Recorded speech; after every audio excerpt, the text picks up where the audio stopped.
आज सुभाष गुळवे मला वाटतं 1990-91 पासून माझ्या बरोबर आहे. पवार साहेबांकडे डीएड कॉलेजची मान्यता आणल्यानंतर सुभाष गुळवेंचे थोरले बंधू लक्ष्मणराव गुळवे हे आमच्या डीएड कॉलेजचे प्राध्यापक होते. त्यांनी अतिशय समर्थपणे आणि चांगल्या पद्धतीने डीएड कॉलेज चालवलं की आज तागायत चाललं ते. आणि त्यांनी खूप त्यावेळेस त्यांना श्रेय द्यावं लागेल, प्रयत्न केले त्यांनी, चांगल्या पद्धतीने उभा केलं, त्या संस्थेमध्ये हे केलं. पुढे राजकीय ही परिस्थिती झाली. सुभाषला मी त्याच्यामधले चांगले गुण बघूनच मी त्याला राजकारणात घेतले. सुभाष एक सामान्य मुलगा होता, राजकारणाशी काही संबंध नव्हता. त्यावेळेस तो कल्याणराव आढाव, तिथले जे पुढारी होती, गोडशे, आढाव वगैरे, त्यांच्या बरोबर ती त्यांच्या तैनातीला तो असायचा. पण सुभाष मधले मी जे काही गुण हेरले, आम्ही सुद्धा राजकीय ज्याला हे म्हणतो पारखी, की जसं सोनं पारखतो, हिरे जवाहिरी असतो, तसं आम्ही माणसं पारखणारी त्यात मी पारखली की ह्याच्यामध्ये ती गुणवत्ता आहे आणि ती खरी आहे.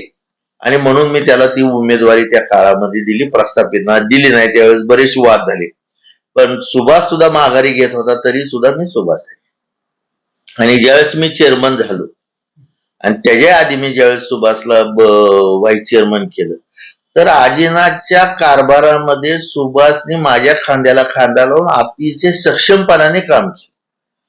आणि आज स्वतः तो पवारांच्या जवळ आहे, कुठं काहीतरी त्याच्याकडे एक चांगलं स्किल आहे. तो कुणाच्या आशीर्वादावरती किंवा कुणाच्या दयेवरती किंवा लाचारीवरती नाही, त्याच्या कामाच्या स्किलवरती तो तिथं आहे.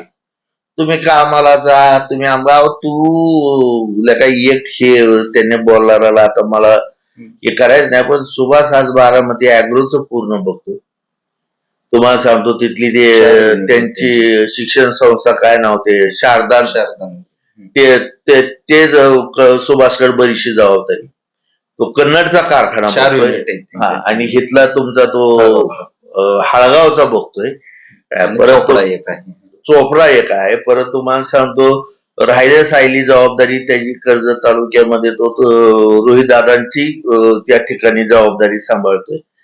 ते त्याचं स्किल आहे, तो त्याच्या ह्याच्यावरती उभारलाय. तुम्ही त्याच्यावरती शिंतोडे कुणी कुणावर, म्हणजे पूर्वीची लोक म्हणायची की सूर्यावरती थुंकला म्हणजे तो थुंका सूर्याकडे जात नाही, स्वतःच्या तोंडावर पडतो. तर थोडस ह्या गोळीचं बोलत असताना तळेकरने थोडस ह्या गोष्टीचं पत्ते पाणी पाळलं पाहिजे की आपली लायकी काय, कुवत काय, आणि आपण ज्याच्याकडे काम करतोय त्याची बी लायकी काय, कुवत काय, आणि तो किती आखलीचा माणूस आहे. ह्या सगळ्या गोष्टी सांगून तुम्ही आतापर्यंत प्रत्येकाच्या पाय पुजून आणि लाचारीनेच आतापर्यंत तुम्ही सत्तेत आलाय. स्किलवर किंवा तुमच्या कामकाजावर तुम्ही सत्तेत आलेला नाही.